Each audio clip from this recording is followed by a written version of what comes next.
you, dude, I'm fucking changing it here. Get out. So, as I'm sure you've seen, Starfield came out, and I've already logged 40 hours on it because I did buy it before it actually came out. I did not pre-order it, but I paid for the early access after I saw that people were basically saying it's pretty good, and I played it. And now I wanted to talk about it with you guys. And while half of the internet is saying this game is fucking dog ass in Satan's hellspawn, and the other half of the internet's like, this game is perfection and it's fucking God's gift. I don't think it's either of those. I don't think it's the perfect game, and I don't think it's absolute dog ass, dog water, shit ass game. That's not what I think it is. So, here's some unhinged 19-year-old talking about a game for you. Here we go. Also, this is going to be pretty light in spoilers. I'm not going to try and spoil anything. There might be like a few references here and there, but overall, major story spoilers, that's not going to be in this video. So, basic rundown. The intro to the game is pretty short and sweet. It's not an annoying ass tutorial. Short intro gets you straight into space, into the gameplay, which is something that I really enjoy. I don't know if that's because I'm 19 and my ADD brain cannot fucking handle doing one thing for more than 10 minutes now because of TikTok, or if it's just because I just like efficiency. But the intro is very short and sweet. Now, in terms of art style, the art style was something that I actually really enjoyed of this game. Now, I typically don't like super sci-fi type genres. I'm not a huge fan of Star Trek. I do like Star Wars, however, and I love Cowboy Bebop, but that's more so because of the story, not necessarily the setting. However, after playing Starfield, the aesthetic actually kind of grew on me. All of the weapons, the ships, the clothing, the spacesuits all fit perfectly in with this aesthetic, and by the end of the game, I actually loved it and kind of grew to expect it from everything. And it was really nice. Felt like one complete project that they really did work hard on to make every item match the other one, and I appreciate that. Now, in terms of weapons for the art style, the gunplay is actually pretty solid. It works pretty similarly to that of Fallout 4 and Fallout 3, but it does also have the in-depth modding of Fallout 4. You can take any gun and make it a death machine to quick save and kill NPCs with. So that's pretty cool. But as this is a Bethesda game, there is a lot of dialogue, and whenever I mean a lot of dialogue, I mean you're going to be talking to a lot of people, and the NPC dialogue it's a Bethesda game, so it's pretty straightforward. It's funny here and there. There's a few quirks there, like in the dialogue, that you'll laugh at, but overall, it's a very good time, and I had a blast talking to a lot of the NPCs. All of them are pretty well voice acted. There are some bugs with the facial expressions that I have seen, but we'll get to that later. A lot of the dialogue options feel right. They feel like naturally something that you would say in reaction to hearing the statement. They don't feel like non-human. They feel like a genuine reaction that you would have, and they work. Now, in terms of dialogue perks such as Persuasion and Negotiation, Persuasion works a little bit different from the rest of their games, but in a way that I actually enjoyed very much. There is now a little number at the bottom that tells you how many turns you have left, and if you successfully do a Persuasion roll, then it doesn't use up one of your turns. So it essentially tells you how many turns you have left to fuck up before the NPC's like, nah, homie, me and my homies hate you, fuck you. So I appreciated that as well. I actually thought that was a very nice change. A lot of people also said that many of the adjustments that they've made to Persuasion and gameplay in general for Starfield is something that we have to base off of Elder Scrolls 6, which I somewhat agree with because Bethesda put a lot of resources into this game, clearly. I mean, look at these fucking onions, dude. Tell me you've ever seen onions that looked that oniony before in my life. You can't. But no, genuinely, all of the textures on the small items are absolutely insane. That's beside the point. Elder Scrolls 6 will most likely have a lot of the features that Starfield has. Not necessarily because they're in the same realm of genre, because they're not. They're just not. One is a space game, and one is hee hee ha wizard. I'm gonna ponder my orb.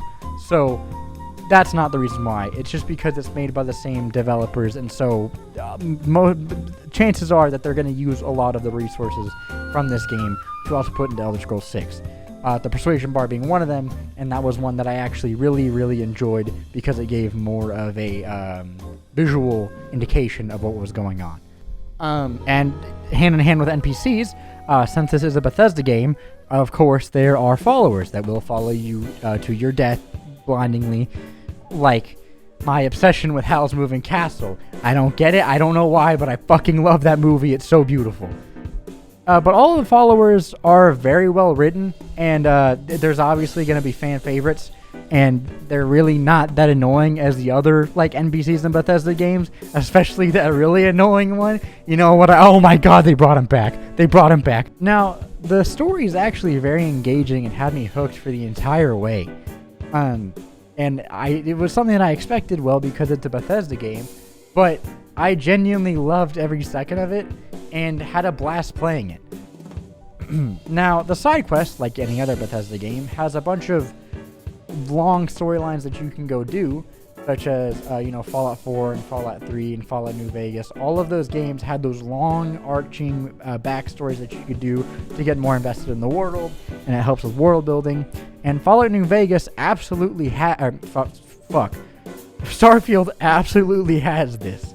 I was pleasantly surprised by this, mainly because there was a lot of skepticism around Starfield, and I was one of those people, but I was really pleased to see that a lot of that old Bethesda was there, even if it wasn't Bethesda and it was Obsidian. But a lot of that old, Fallout feeling was there for me. And maybe that's just me, but I had a grand time exploring all of it and finding out all of it. Now, as this is a space game, there's ships, spaceships to be exact, that you pilot around in, and it's pretty in depth, dude. The spaceship building is some of the most in depth I've ever seen. I've already seen Millennium Falcons, X-wings, fucking SR-17 Blackbirds, Pelicans from Halo ships, and you can see that the community is going crazy for this. And I cannot wait for the modding support on this game because it's a Bethesda game. People are gonna mod it. People are gonna add Thomas the Tank Engine. They're gonna add Brandy Savage. It's gonna be all there. You know it. Now, going back to perks, it's not really like a point-based thing anymore. There's really not any like charisma or intelligence or any of those basic kind of stats anymore. It's more mainly based around these perks that you can unlock.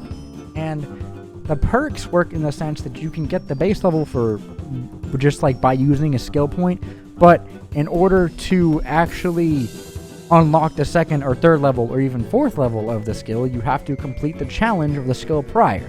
So for pick locking, you can get level 1 for free, but in order to get level 2 of pick locking, you have to pick 5 locks, which I actually enjoyed because you can't just become a god right out of spawn, and it requires time for you to actually level up those skills. And I know that some people are like flaming about it and upset. I personally didn't really mind it. Maybe I'm a Zoomer gamer and just like don't understand. I had a blast.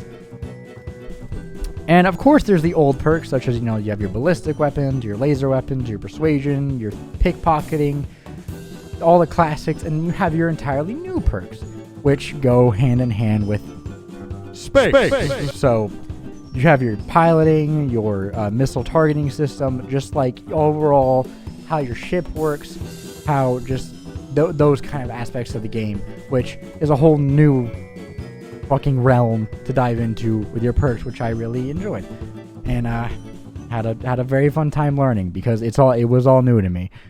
Now, in terms of bugs, I ran into a couple. One of them being that I would just start talking to people and they would just like float. They would just like go away from me, and I didn't know how to do that. There was about a 10-hour period where my game would crash just randomly. I fixed it. I just had to lower the hertz of my monitor because for some reason if the hertz are too high, the game tries to run at like maximum and just kills your PC. Like, it will just kill your PC trying to get to the frames, which that was kind of weird because there's no, as far as I'm concerned, there's no in-game FPS limiter. Maybe I just didn't see it, and if I didn't see it, I'm sorry, Bethesda, because I just spread a falsehood about you. However, I just had to lower the hertz on my actual monitor through the NVIDIA control panel, and that solved that pretty much. It just took me a while to figure out what it was because my dumb gamer ADD brain took me a little bit. But yeah, besides that, I mean, there are problems. I don't really like the fact that you can't land on the planets, which I understand. It's made by Bethesda. It's more of an RPG game than an actual space simulator. So I wasn't expecting No Man's Sky level of like space, but I wanted to at least be able to fly into an atmosphere, which that's just a personal thing. It's supposed to be an RPG game, not a necessarily space simulator. So I understand that. Do I think this game deserves the absolute, like, dog shit hate that it's getting? No. I think that's just part of the internet to hate on things nowadays. I had a very good time. All the reviews on Steam are very positive. I think that we just, as the internet evolves, we just like being toxic. Which, I get it. I like being toxic a little bit sometimes, too. Maybe, like, but yeah. I think that's pretty much it. So I had a fun time. I would recommend this game if you like sci-fi or Bethesda games. It is very much a Bethesda game through and through with the dialogue and gameplay, but I love that. So that's pretty much it. As always, you guys should love one another and always take care of each other. And I'll see you guys next time. I'm Cambrodia, and you guys have a great day.